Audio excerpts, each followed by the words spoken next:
Hey, everybody. Welcome. Ham Radio Clubhouse for Tuesday, March 30th. We had a fun session last week. We didn't get thrown off YouTube. We didn't get thrown off Restream. Guess what? We are back. We are back. Back in the black. That's right. New music. Same good guys. Getting ready to start tonight. We appreciate everyone coming out tonight. Don't forget, join us in the live chat. Your comments are always welcome. It's a clubhouse. It's what it's all about.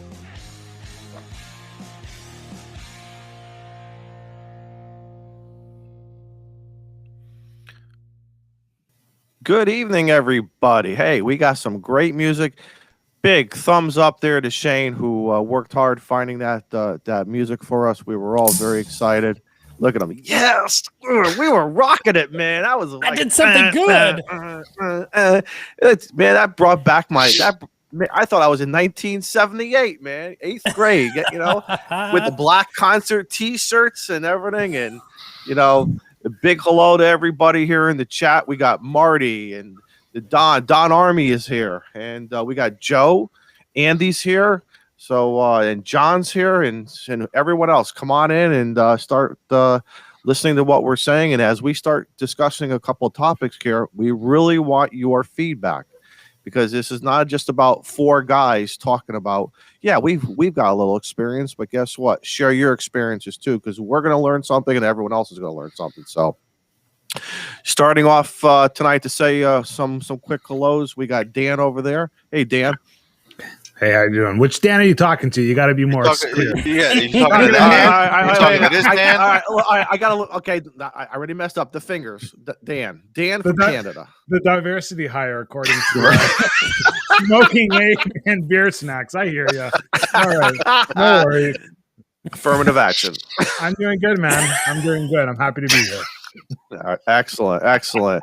And then we're going to move down to the other Dan, beer snack. What's up?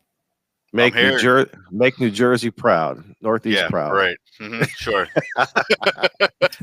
And of course, America. No, that's not true. That's not true. And last but not least, the man who found tonight's music for us. Where is he? Stand up and take a bow. Wait. Are you wearing pants? Don't stand up. The president, the vice president, the secretary, the treasurer is here. Thanks for everybody for coming back to see us tonight. I'm glad we didn't scare everyone off. We have a really interesting topic tonight. I'm glad that it seems to be something that's really focused about things that are happening now. So glad everybody came back. Down in the description of the video is a link to every one of our YouTube channels, so be sure and check that out if you haven't. And of course, hit the like button, subscribe, ring the bell so you can catch us the next time we start rocking. Do the YouTube stuff. Yeah. Do that YouTube stuff down there. And don't forget, for those of you who have found this on our Twitter account is growing every day. Thank you. Like us, tell your friends, tell your mother, tell your father, tell everybody just about us and everything. I want to let everyone know we had one topic picked out. I'm not going to tell you what that topic was because we're going to share it for another week. And at the last minute, our brains were cooking. The hamsters were spinning so fast, and then we all just kind of started talking about it. And I knew I smelled something. Yeah, something was burning, right? And Dan said, why don't we talk about the following topic for tonight? It's regarding getting on the air, and we're going to kind of specify this for the new person in the hobby, maybe a year or less. And we don't want you to be intimidated. That's one thing that's really important because we've all been there. We don't want you to get intimidated by a lot of the marketing ads that you may see in various magazines, maybe on YouTube. We're here tonight to kind of walk you through a couple categories, and we're gonna tell you some of the things that we've learned through all of this. It's gonna be based upon money, because we know money is always a factor. I don't care what hobby you do, money is going to be a factor. So let's just start it off right now, and we're going to concentrate on HF rigs. We're not going to get into, I don't think we're going to dive into VHF, UHF unless someone says squirrel. and we go off on that tangent, but that's okay. But so let's just kind of start it off with HF and so from Dan, VA3 SDO. Dan, what's your opinion for guys getting in? What if I was a new ham, I want to get on HF. Do I spend the 1,500, the 5,000? Do I get something used? Maybe, what do you recommend, Dan? So my situation, I was ready, man. I was going to pull the trigger on the IC 7300. And I would say one of the biggest, I guess, blessings into my amateur radio adventure was somebody donated to me an old school IC 725. And hindsight, I realized how good that was. It's not a glamorous radio, but I didn't realize the investment that I was going to put into amateur radio. You can be very cheap. Like you can just get a wire, a transmission line and get a rig. But I kind of started to evaluate it. And I guess the biggest reason why I suggested the topic just to open up the door was there's sometimes that pressure or that feeling to buy the latest and greatest. And honestly, I had a great time with my IC 725. Actually, it was more fun to see what I could do because there's so many ideas of what the limitations on this old rig were. Dude, this thing's like 30 years old. And the best part, before I pass on to somebody else, the best part is when you make a contact on one of these old used rigs and the guy comes over to you and he says, "Hey man, you sound good. I'm over here. I'm running 1,000 watts. No. What rig are you running?" And I'm like, "Well, I'm running an old IC 725 and an end-fed, 100 watts." And then the criticism is, "Well, you could use some work on your compression." And it's like, dude, you just said it was good and now you take it away. And so I guess in that same sort of criticism that you get is sort of what we put on ourselves, and that you have to have the latest and greatest. And that's what, when we were talking about it the other night, what is the reality? What do you need? Just to get on the air. Anyways, I'm going to let somebody else speak. Let's pass over to Shane. Let's go to you. Yeah. So I was a tech for 15 years. And then I decided to get my general during all this COVID mess. And when I started researching radios, I came into the same problem that Ate mentioned the other day, which is the analysis paralysis. And you can sit there and look at data sheets, and you can watch YouTube videos, and you can do all this stuff until the cows come home. But eventually, you need to buy something. And so I looked at several different radios. I settled on the 7300. Not because it was a popular rig. I settled on it because I wanted something that I could go portable with, something that didn't draw a lot of power, something that was 100 watts, and also something that I could use as a base station, because I do set it up on my dining room table. Now, I live in an apartment complex, and this is something else that a lot of hams have mentioned, is like, well, I live in an apartment complex, and I can't do HF, and that was what I was told. So I turned around and said, "I hold my beer. Watch this." So I'm on the third floor, and I had the 7300. So I went and was looking at antennas, and I said, "You know what? My neighbors rarely use their balcony, so I'm just going to throw a 66-foot long end-fed half wave off the balcony and tie it off to the perimeter fence, and away we go." And the interesting thing about it is none of my neighbors paid any attention. And he was up during the day, it was up at night. And I had one neighbor ask me, they were like, "Hey, what is that going to your balcony? Is that like how y'all slide your trash down to put it in the dumpster?" Because I said, "Well, I'm not that lazy, but and I try to get creative sometimes, but it goes. I have the antenna going over the back side of the dumpster so that if in case someone was walking near it, they couldn't accidentally touch it, and trying to be as safe as possible." But I could have done the same thing with a 991 or an 871. I chose that radio because it was. I only had to purchase one radio to serve two purposes, and it would last for quite some time. And that was the reason why I went with mine. All right. Dan, what do you think? I think you get what you can afford, a lot of people say buy once, cry once, me personally, I went with a used rig. I got a 991, the original, that was my first HF rig and quote unquote shack in a box. But just getting on the air. That's where I started, just to get on the air, was with that, and then, learning about the antennas, because you've got your rig, you've got your feed line, you've got your antennas, you've got this, you've got that, you've got all these things that you need to obtain.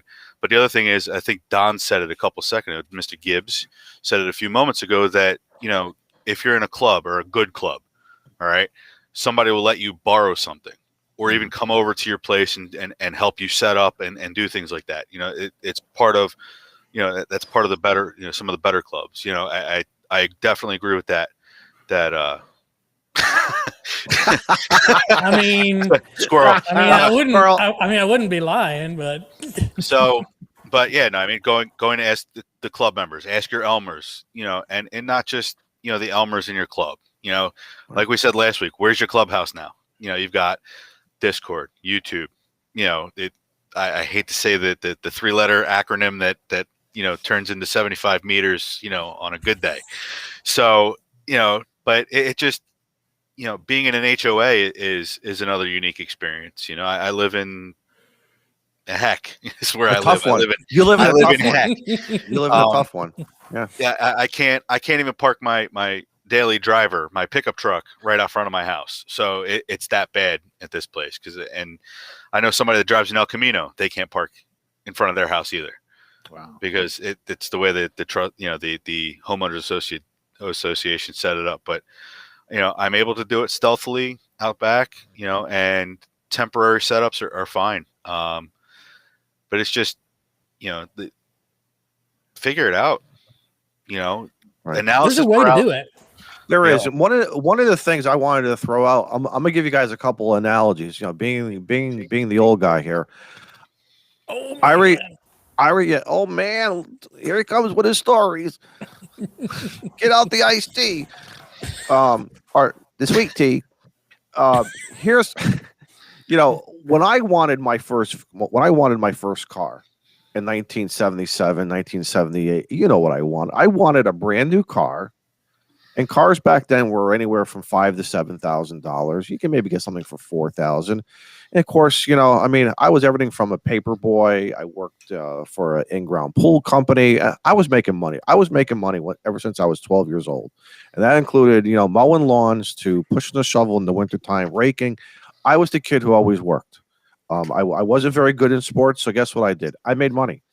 And at times I was good at keeping my money and spending my money, and other times I was good at saving the money, and other times I was not. But the point is my first car was not the car that I wanted, but it was all right, because guess what? It got me from point A to point B.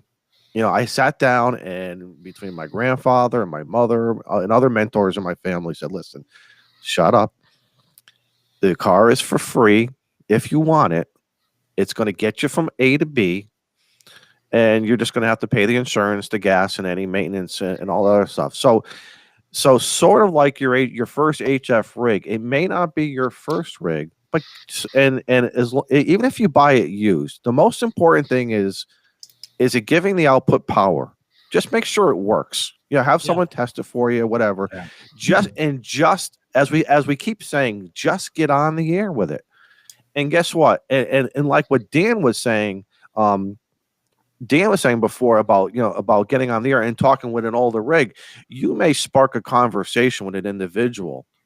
Yes, I remember that rig. So instead of just talking about the weather, all of a sudden now your conversation will now be a fun, and who knows, you may make friends with that individual who's 500 to 1,000 miles away, and you're going to relive a dream that had. You're probably going to make that guy so happy to hear that radio on the air, and it's going to give him a nice day. And you're going to get something out of it too. You're going to hear about some of the accomplishments that he did with that radio, and the fun and the many hours he put into it. He may even tell you something. Hey, listen, that setting, I used to run this setting, whether it was a notch filter or I'm just trying to think, maybe a twin band pass or some compression on it, maybe if it has it. He may give you a hint of how to operate that radio that may be a little bit, then all of a sudden makes your audio sound better off. Maybe if you're working off the stock microphone, if it comes with a desktop microphone, there's a lot of advantages to it. We just don't see it because we get so caught up into, I want that great radio that everybody is saying.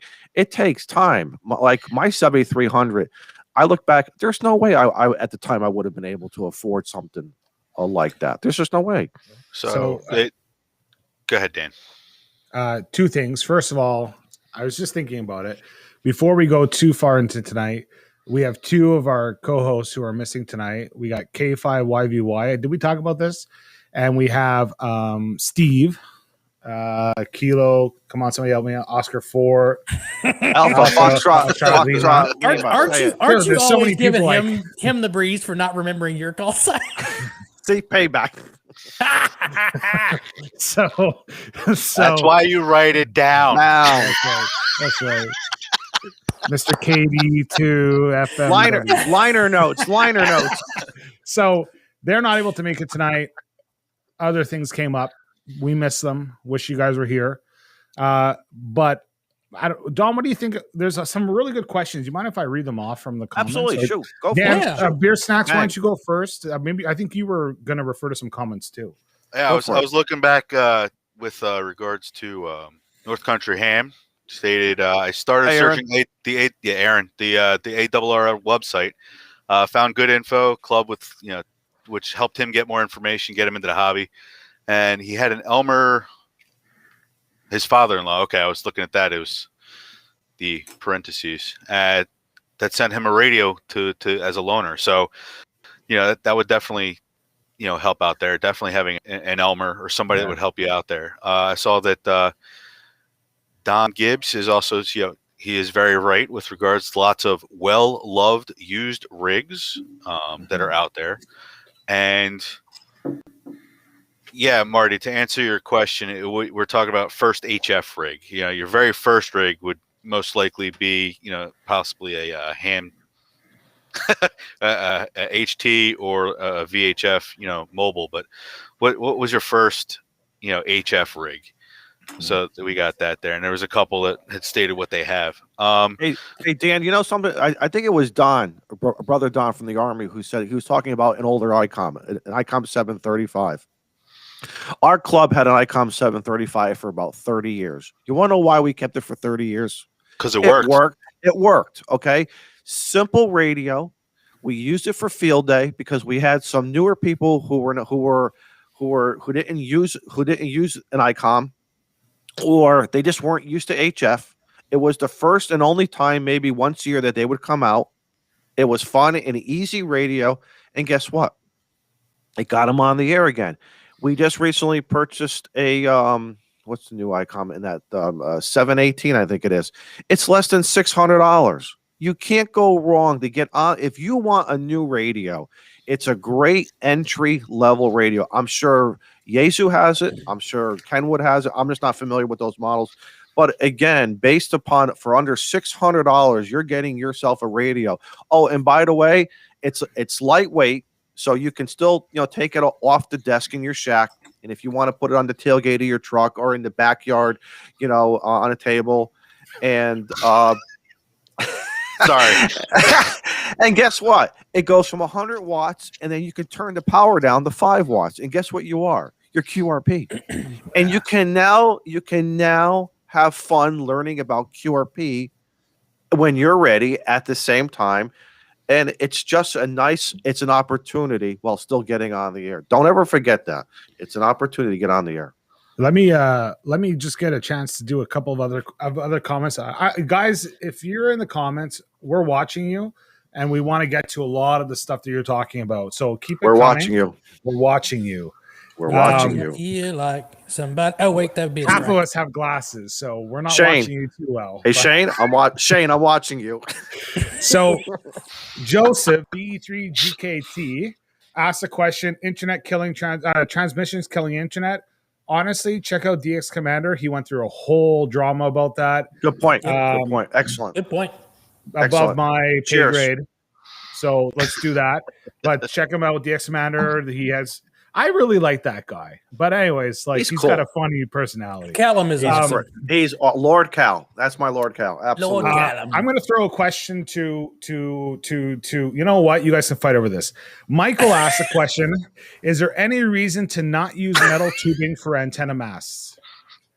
I think I think it's important to differentiate between a mast pipe. Mr. Carter, and a mass on a vertical.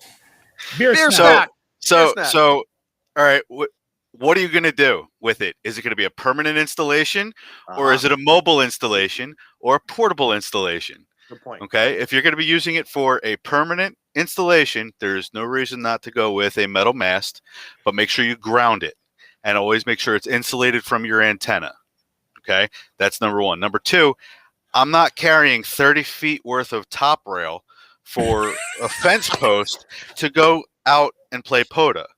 Right. Okay. Unless I'm going to be there for a month. Unless I'm going to be there for a month. Okay. That's what's going to happen. Scaffolding. But it's all based upon what you want to do with it. It's weight, the weight of it. If you're using like the galvanized top rail, it's perfect for a. Who asked that question? Who asked that question? It was Michael. Michael, it was way back up there. Permanent Mike, tilt up Mike, dipole. back in the day when we had TV antennas on our houses and on apartment houses and when you had to have there was no such thing as cable. Those masts were all metal. They were so there you go. So don't John, think did you have to walk uphill both ways in the snow while you're all the time. It was horrible. It was horrible. I'm gonna be the shit disturber. It was horrible. I had two left shoes. I have a response. He said it's a permanent tilt up dipole. So there is no reason not to use a metal mast, as long as you counterbalance it so that when you do go to tilt it up, like depending on where you have your tilt point, so that you don't wind up flying over when you're bringing it down. Right. That would be my suggestion there. Angle of separation. And also make sure that it's insulated against the radiator. Yes. Well, and that's what I was going to say is that, so myself, I have my vertical 2 meter, well, it's dual band on top of an aluminum mast pipe, actually galvanized mast pipe, sorry. But one of the things to remember is that when you look at like a Yagi, you have directional and you have driven elements that are just standard metal pipes, right? And so when you start to have wire antennas, say you have 2 wire antennas that are going parallel to each other, you start to affect the radiation and the SWR. So this is, I understand the principle of it, but I don't want to teach you it or explain it to you because we're just doing this too quickly. But there are some circumstances that you'd really have to put an antenna analyzer on it and then see how it's affecting your antenna is really what I would suggest you to do. And there could be some effects from a metal mast pipe that would have to do with that. But try it. That kind of goes to something else we were talking about, which goes to Marty's comment, KM6PRA, and he's talking about gutters. And that's one of the sweet things about we experiment in this hobby. Am I losing my internet? Yeah. No, you're good. But speaking of experimentation, we were talking about the guys that are doing HF out of apartments, because I'm going to try mag mount and a ham stick on a baking sheet on my patio. I told you to do that. I think it'd be perfect. And I used to do it on the washing machine. The washing machine. And when it went into that spin and dry, it gave me an extra 3 dB. I swear to God. I don't know how. Was it spring loaded or was it doing this? But it was doing that. It changed the polarization to circular polarization. So I started working satellites. No, but absolutely. Do you know how many baking sheets I have stolen over the years? And I used to go back in the day. We used to get pie tins. The actual. Now I don't like apple pie, cherry pie. Yell at me all you want, but we used to steal the metal pie tins, and they were perfect for a mag mount, especially for a small 3-inch for a VHF antenna. And when I lived in my condo, I was like, oh my God, how am I going to get out? And again, I stole a First, it was the pie sheet, a round one. Then I went to the baking sheet, and I finally then stuck it up in the attic in a crawl space, a half wave, and it works. It works. It gets you on the air. So if you need to hit that repeater, what happened to him? Did he fall off his chair? No, he moved. I think he's got to adjust himself. It's okay. Or is he going to go pants? I don't know. Or is he going to go get a baking sheet? But yeah, absolutely. But yeah, no, ground plane. For your vertical, perfect Magno, idea. Perfect. And Dan brought up a very good other item for the new ham to have access to, and that would be an antenna analyzer. Look at him! Look. I knew we had him here for a reason. Wait, so his idea. So I can't Mike get my fingers right. Tell me more. I can't get my fingers right. Okay, go ahead, Bill. So Michael says he also has one of these, a nano VNA, for doing some quick analysis of his antenna. Wish I had that 25 years ago. And this item here is, this one goes. I think this is the 900 megahertz one. I think I have. It'll take me from HF all the way up to the end of UHF. So it's Perfect. just, it'll help out. And they actually had to redo my siding, so I had to unhook my antennas. And then when I put them back on, I'm like, I don't remember which was which because I, didn't mark them.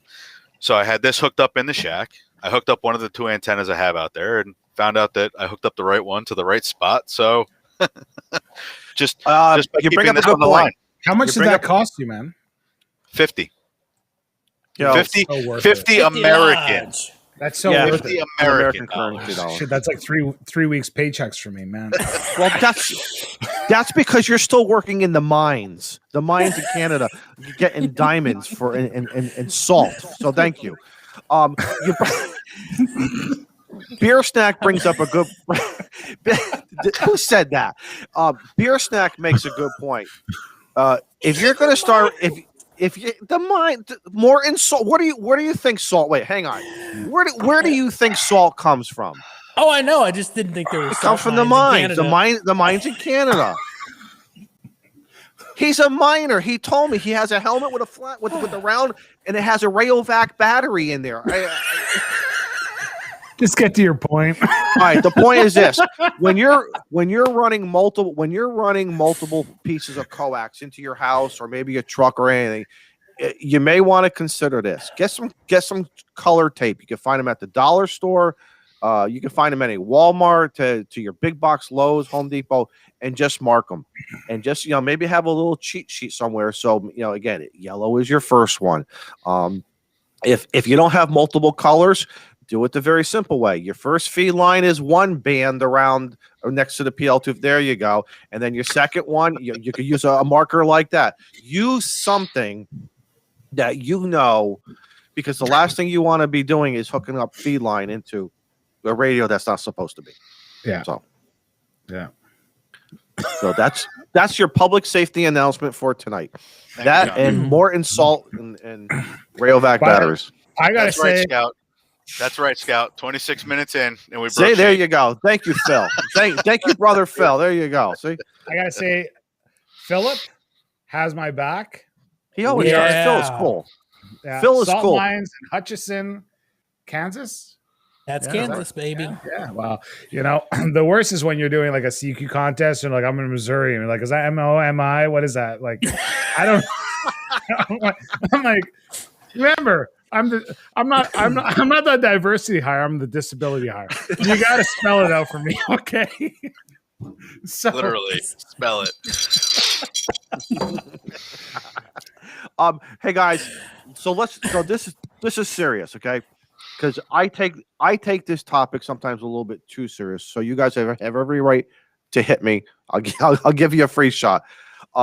Whether you're using an older rig or you're going to use the $6,000 rig, we all know there's two important things two components that you have to always remember: your feed line and your antenna.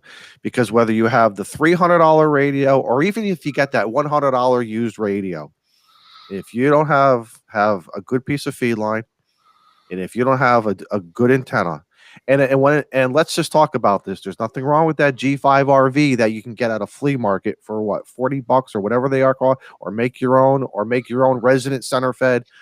It's all about that antenna, and then after that, it's about propagation for that day. Because I hear a lot of hams are always saying, "What's the best radio?" I'm not hearing anyone saying, "What's the best antenna?" In my opinion, you should be getting more excited about what's the best antenna, and of course, that's going to be 1,000 answers.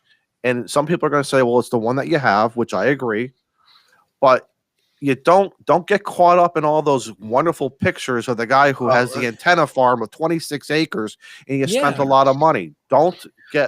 You're still going to get on the air with the dipole. You will Don, go for it. Don, if I may, I have the perfect antenna. Okay, what is it? For you. Okay. What is it? Always 1.1 to 1 SWR. Ooh, never tell me have about an it. issue. I'm never excited. have an issue. You ready? Okay. I'm ready. Drum roll, please. KD9 OLN FT8 antenna. Okay. This is your perfect antenna. This is it right here. I'm done. You will never have an issue. You probably won't make many contacts. Oh, yes, you will. Yeah, you can make it. You can. Oh, wait a minute. You can make a contact off a dummy load. So, yes. Listen, it could be across the street. It could be across the street, but you made a contact. So if we were at Shane's house, him on the third floor, I could be on this first. You guys could be on the second, and guess what? We could all talk all night long. We could activate the part. Say, Beer Snacks, he's not even here to defend himself, man. That's a low blow. That was a great blow. He is never, ever going to live that down. So shots fired. Shots fired. Dan, can you explain in 30 seconds what exactly that joke was about? All right. So on Thursday nights, there's the FT8 off, and the FT8 off about a month ago. Carlos was sitting there wondering what life at terminal velocity. He was wondering why he was transmitting. He was having no issues whatsoever. Just wonder why wasn't his signal getting out? Why wasn't anybody responding to him? Why couldn't he get anybody? Guys. Hold on, Dan. Hold on. Check this out. 50 minutes in. 50 minutes in. Thank you. I'll take one. Where's mine? Wow, now 50 that's minutes service. in. It took him 15 minutes into a 60-minute stream to realize he was transmitting into his dummy load.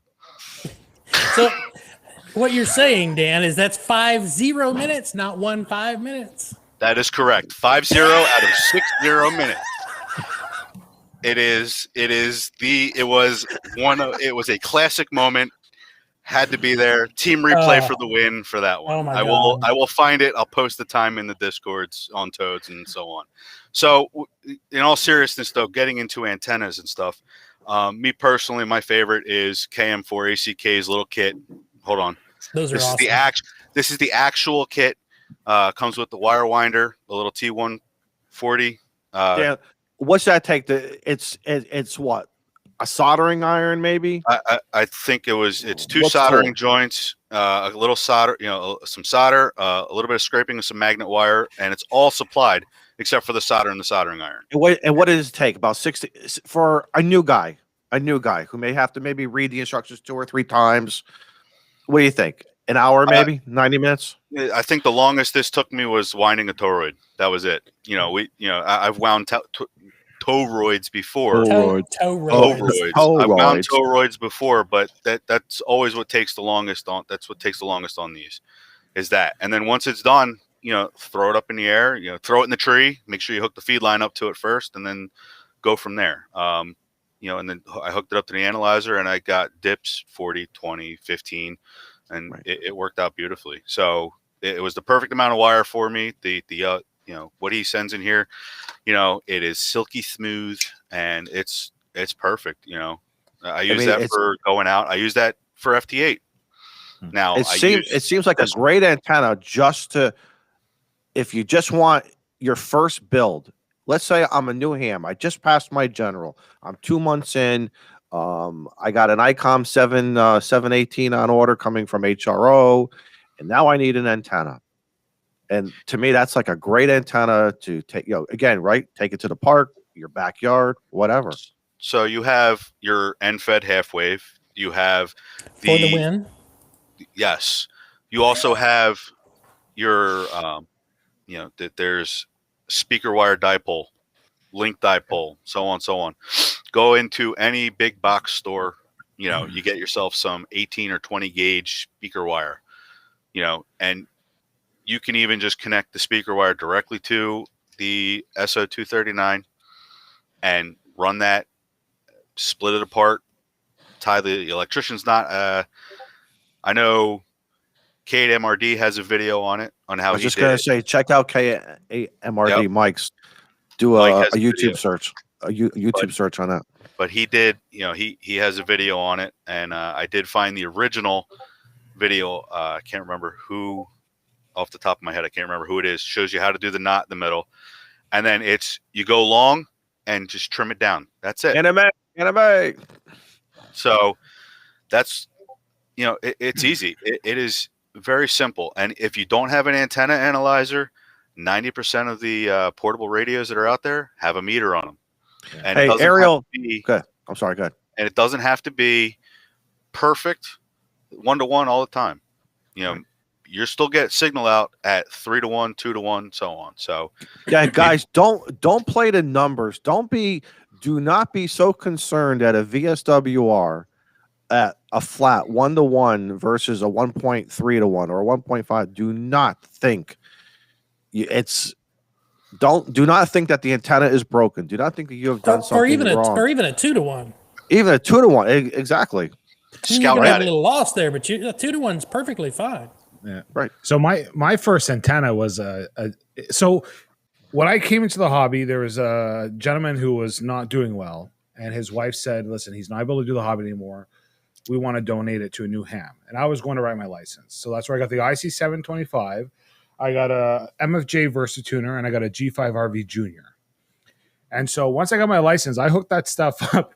I hooked it in the bay window of our dining room, and there's a tree like 70 feet that way and my antenna tower that way. It was right in line with the soffit of my house. And I hooked it up. And based on everybody's opinions, yeah, whatever, it is what it is. But I was talking with Netherlands. I was talking with Illinois. And so, man, I still got out. And what I love to see right now in the comments is there's so many comments of speaker dipole, speaker wire dipole. I built. There you go. Excellent. Excellent. And the thing is that the what I love about the comments is that, and Ariel building his fishing rod pole we were talking about last week, that's exactly it. That's the premise of what we're talking about tonight is you don't have to spend $1,000.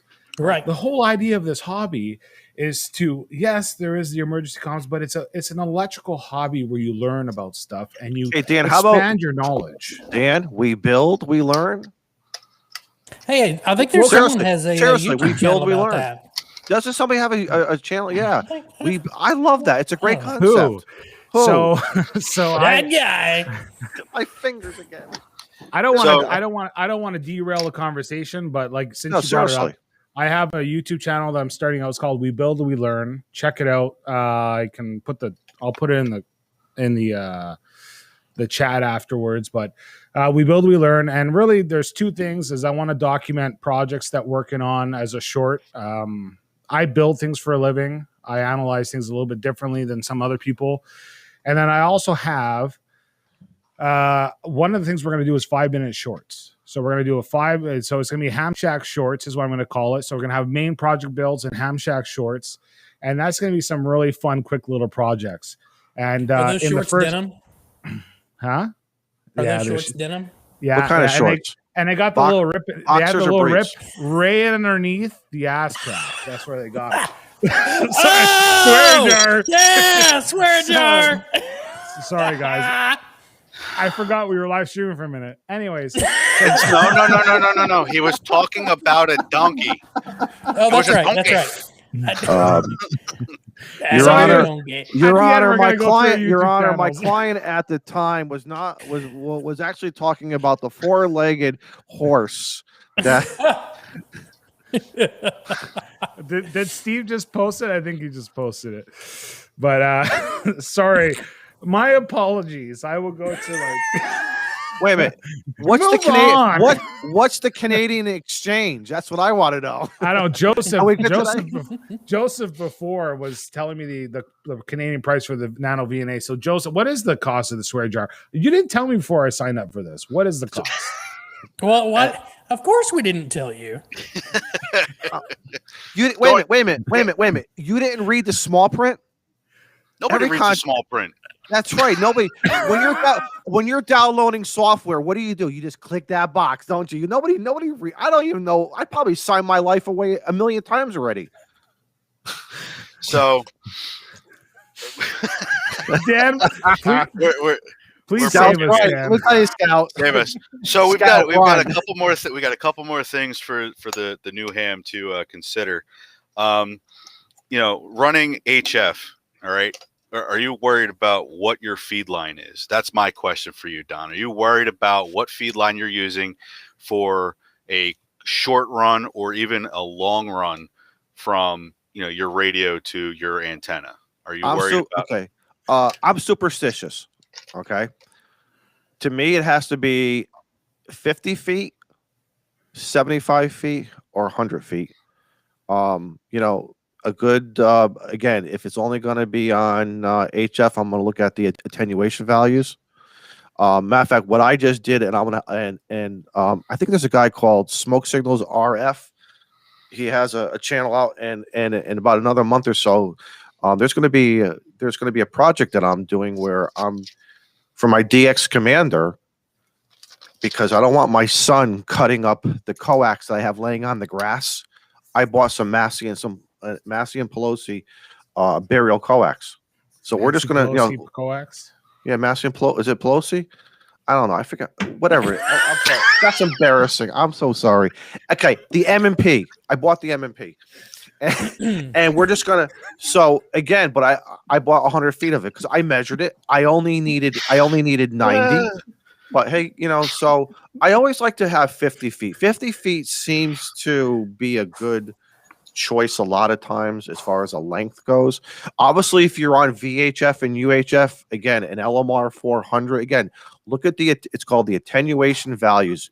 All you got to do is Google it, look at it, and you'll see a nice chart that tells you if you're running somewhere in this frequency band, this is going to be the recommendation coax, because I've seen so many guys use some really lossy coax, and I'm running 50 watts. Well, you're probably not even making 25, 10 or 10 watts to the antenna. Okay, so Don, you've talked about length. What about girth? Well, let me see. Let's see. Columbus sailed the blue in 1492. Shane lives on the 3rd floor, so when Shane throws the dipole out, this is really turning into geometry. And if I'm not careful, it's going to be in public. It's going to be. So all right, math in public. Sorry, Don. I'm going to stop you right here, right now. It's okay. It's all right. We got you. Let's talk power supplies. Dan caught it. Shane caught it. Don, it's okay. Yes. So I'm going to make my donation to the swear jar in a little bit. All right. Why? Because I said Massey and Pelosi? No. We'll come back to it later. So we'll circle back around. We'll circle back around. All right. So for what I use, in my shack, I use a 50-foot run of LMR 400, and that's only because I have all this electrical stuff, running above my head. Good stuff that I've seen, and it's worth. Apparently, it's worth the money. The Massey and Pelosi. I'm using stuff that I picked up at HRO and just went with it. But for in the house, that's that. For VHF, that's what I use. If I'm going in the field, I've got a 16-foot RG8X and a 50-foot RG8X, and I have no issues with it whatsoever. Because at the HF frequencies, you're not really worried. You're not losing that much signal going through the line. That's the key right there. You're not for those who don't know that buzzword, attenuation means loss. And all the graphs will give it to you, and usually in 100-foot lengths. So if you see a value of 6 dB loss at 100 feet, but if you're only going to run 50 feet, you only got a 3 dB of loss. So All right. Do the math. Yep. So it's all worth it right there. So it's so we thought Nancy Pelosi coax it first. I know. I'm so. and We I'm are a apolitical. We are apolitical here. We're not bringing that up at all. No. And all right. Moving on. Power supplies. I'm a Republican too. I can't go to the Republican National Convention now, can I? Listen, You have been disbanded. Oh, it's going to take a lot of. It's going to take a lot of cigars to get in. You pull that swear jar out for the rest of us. You pull it out for you right now. I just heard what you said. That's right. So Dan, go ahead. You wanted to talk about this topic. Go ahead. So the last thing we've got here is power supplies. All right, that's the last topic on the list of things we have here. Yep, that's what I got. My liner notes. You definitely want something that will power whatever you're running. You want something that plus 10%. And I know that if anybody has seen it, Ape University, the Smoking Ape, Professor Ape, he's done a few things on power supplies and and knowing what you want to do with it. You always want to do at least 10% more than the maximum power draw that your that your radio says it does. Now, what it says in the book versus what it actually is could be off. So I always, me personally, I go with what's on the book, and then I get like a 5%, factor on that. But I've actually done it to where fudge factor. Yeah. So I've actually done. I've tested it. My 991 says 22 amps at full power. I did a key down on CW. It's only like 20 and a half. So. Oh wow. So would you feel safe running a 25, or do you just get the 30 or the 35 for a little, assurance? Well, the other thing is I also have my 8900 hooked up to it. So I need to have a little bit more because I also have the 50 watts that's putting out. But are you running? But you're not transmitting at the same time unless you're doing FT8 on one radio and rag chewing. Am I right? Nope, I'm doing FT8 on one, and I have APRS node on the other. Okay. So it's fancy and stuff. So it's he's multitasking. I think talking about the cables and talking about the power supply is actually, which is funny because I couldn't sleep last night. I was thinking about something for my Ham Shack shorts. My second one coming out. I'm gonna make so many people angry. But the biggest thing is that you got to think about your system as a whole, right? You have to think about your coax, like how far you're running, how many you're running. Your power supply, it's not just buying a power pole, hooking it in. You got to calculate these things. You got to think about it, how it's going to work as a functionality. But at the end of the day, for me, when I got my IC725, it came with my power supply. I hooked it right in, and that was it. It ran. Then you elaborate. You know what I mean? Then you expand as you go further into the hobby. You don't need to think about all these things. You need one radio, one coax, one antenna, hopefully on multiple bands. You're on and one power supply. You're on HF. You're on the frequencies, and I think that's the primary objective as a new person. Don't overthink it. Exactly. Make sure you get on there. And honestly, the biggest thing is that if you're going to hold up for 1 year to save $1,000, $2,000, $3,000, and in the meantime, in your local club, which we were talking about last week, there is a value to the local club, and part of it is being in the club, and then also part of it is making connections. And a lot of times some people have a hard time making connections. But when you find an old ham who takes to you and pulls, like you were saying, Don, pulls you under your wings, dude, they want to see you thrive, just like your parents do. They do. That's and right. So honestly, listen, if there was a new ham that came out, like this would be a struggle for me because my kids want to get into amateur radio. My son listens on the IC725. Nice. But I would totally want to help them and bless them and get them going with it, And so the biggest thing is that you got to find a solution that gets you on the waves today. You're into the hobby today. You're driven today to get onto HF. You got to find. Don't wait till you save $3-4 grand to do it. If you can't afford to do it, find a way. And Joseph VE3JKT before was saying the used market is way overpriced, and I agree with him. Yeah, that shows it's harder and harder to find a deal right now because of COVID. Well, actually, There's I no don't think supply. it's. Listen, all right, dude. I'm gonna be honest with you. You know what my grandmother used to say? Hams are cheap.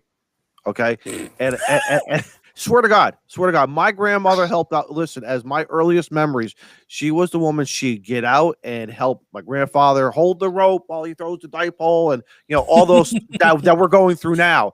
And Right. when I see my wife doing it, it's like, oh my God, that's like my grandmother. My grandmother used to do the same thing too. She was very dedicated to her husband, helping her. But she used to say that because some hams have this thought of, I just bought this radio for 500, brand new or whatever. I'm going to resell it for 450. The reality is it's not worth $450.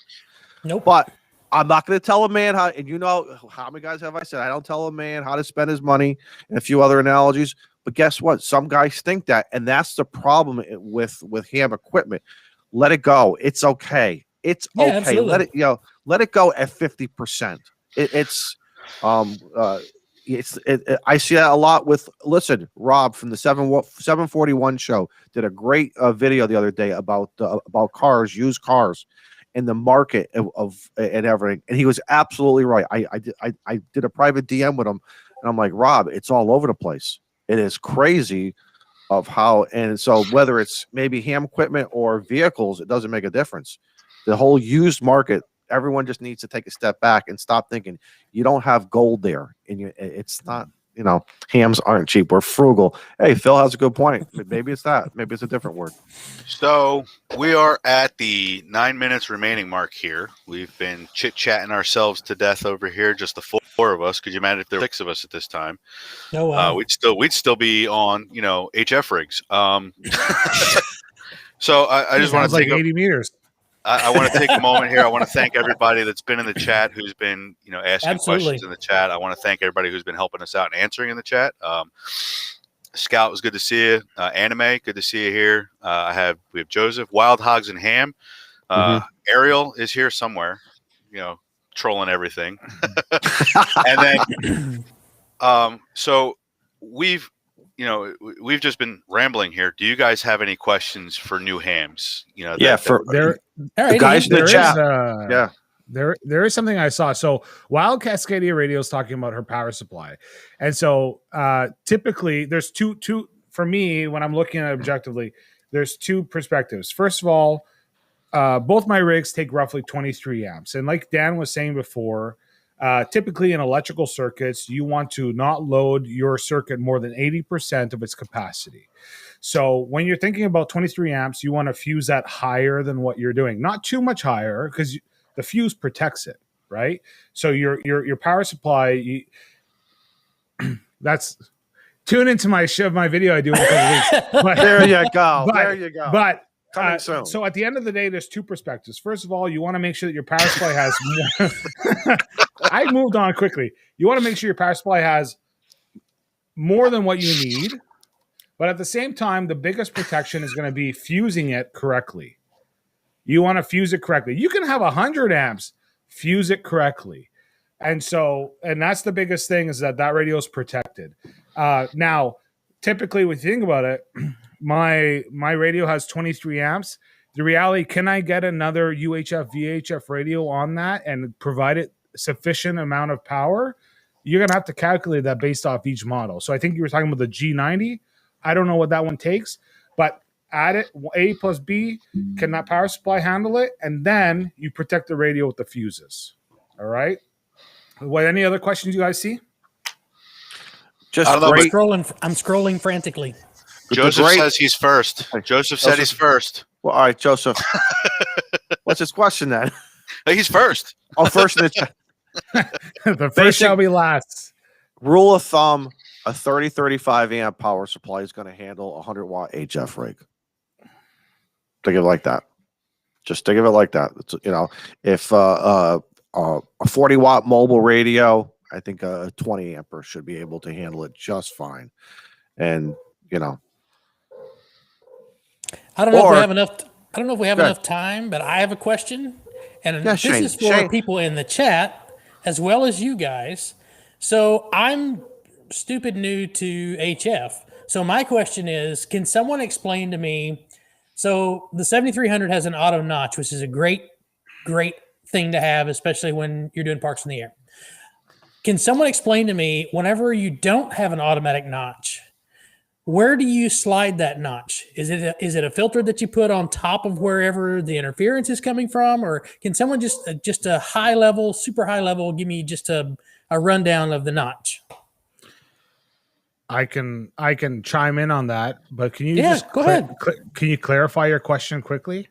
So, hey, Steve. Hey guys, He made it. He made it. Sorry. Steve, answer the question. Oh jeez. Yeah, throw me under the bus. I like that. So let me explain it this way. So You take a camera picture of a scene that you want. And that picture where you go from left to right, what you see. So you're outside in a field. It's a big field. You take a picture. It's a narrow area. Just like your radio, when you're on a frequency, you see a narrow area. Next thing you realize is that your ex-girlfriend shows up, or some guy you don't like is in the back of the picture. No, don't bring that up. And you want to take their face out. The auto notch trims their face out so that you don't see them. Just like the frequency you don't want to see. And so that's what it does, is that the auto notch you're on your main frequency. It sees the width of what you're looking at, and it sees this frequency that's coming in, and the auto notch will trim it. There are limitations to the auto notch. One of the things that the auto notch will also cut out a section of what you're listening to, right? Because where that frequency is coming in, there's part of your signal coming in too that you're trying to listen to. So that is the auto notch in a very layman's term. I don't know if it's a good illustration. That's exactly what I wanted to hear. You painted the picture brilliantly. It goes further. Call him Picasso. He's a Picasso. It goes further, where the auto notch is sometimes can get a little bit confused, and you might have more than what the auto notch can handle, and that's where your manual can come in and can adjust it. And then you also have DSP, which is another layer of trying to control it. Like on my radio, I have the FT920, the DSP. I can take that window that I'm looking at in the picture, and I can pull in the side almost like a cropping. So I don't know if that's a good illustration to you.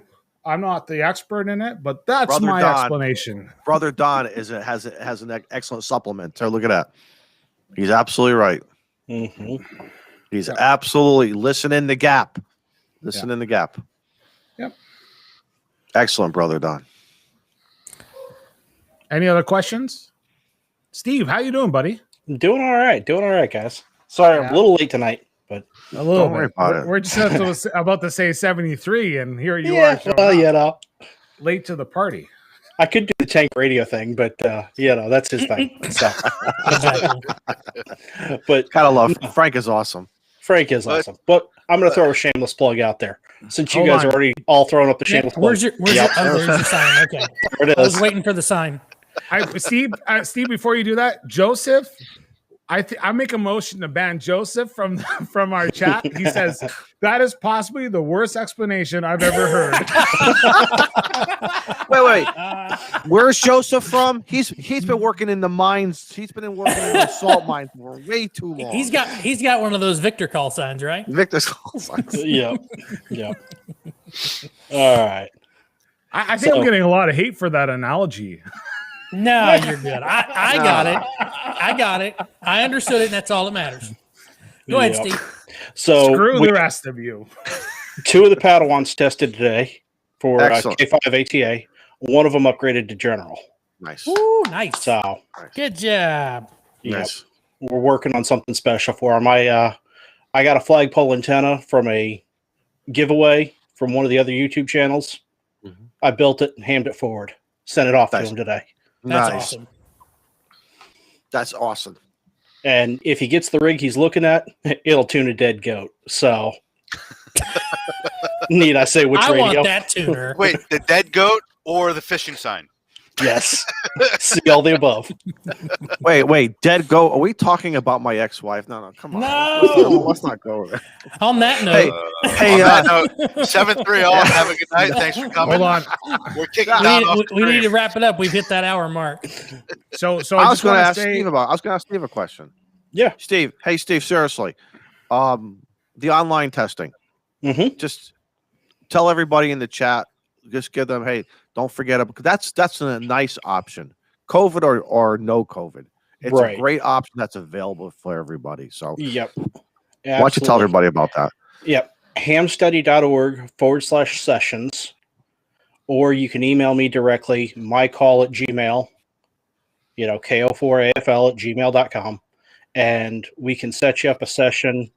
Matter of fact, Good Game hit me up yesterday and said, hey, can we do one in the morning? And I went, sure, let's do it. So I can set them up that quick. How is it as far as if you had to do it, what room of a house would you recommend? Ironically enough, the bathroom is the one I recommend the most. Really?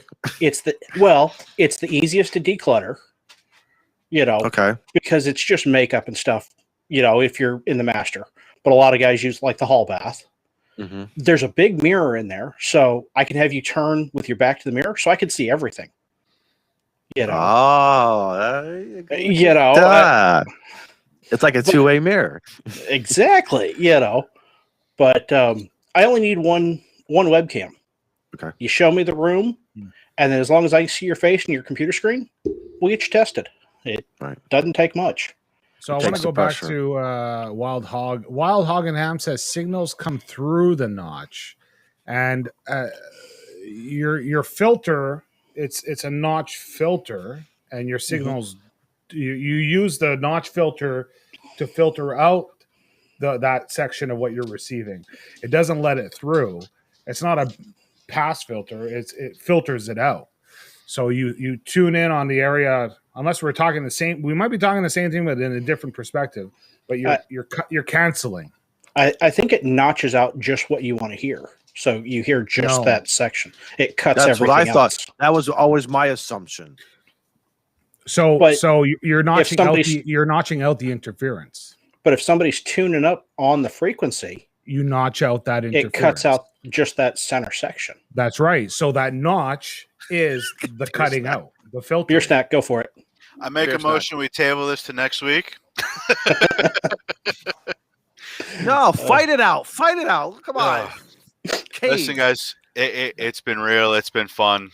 It's been real fun. In all fairness, yeah, it has been. And everybody can check us all out. We have our links are down below in the description.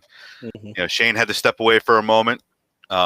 So I don't know if he's the only one that has power to end this, so we could keep going if we really want to. But I do know that Joseph, no, you haven't been banned yet. No, you are not banned. Listen. You're not. I forgive you.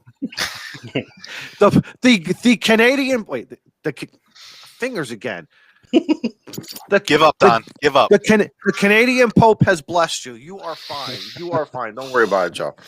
So check us all out on our YouTube channels. All right. We have Daniel up there. Got Don. Shane on that side of the radio. Smoke Signals RF. You got myself. My name is my channel. And you have Steve KO4AFL. I have a shameless plug. Throw it out there. Tomorrow night, or Jimmy, Thursday night, and this is not no April Fool's either.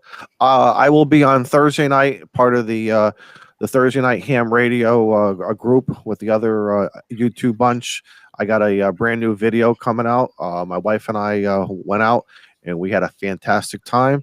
And so I believe 7:15 Eastern Standard Time, but look it up. It'll get promoted on Thursday. You'll see it in the list, and between myself and all the other guys, another great night of Thursday night. Let's not forget about Saturday mornings with the boys. I think they're 10 o'clock on Eastern Standard Time. On Sunday mornings again. So all of us are really pumping out some awesome ham radio topics, discussions. We can discuss notching and bandpass and squelching and all this other stuff. We can have fun and all fun and learn. So Shane. No, wait. Let Shane say something. Let's give Shane the last words tonight. Oh, wow. That's all you have to. That's all you have to say. Thanks everybody for coming out tonight. I'm not going to go into that on the stream. Thanks to everybody for coming out tonight, supporting us. We appreciate it. Thanks for all the interactions in the chat. We really enjoy that. A lot of the content from the stream comes from you guys. And the demo load. We'll see you next Tuesday. We'll see you next Tuesday. Absolutely. All right, guys. 73. 73 all.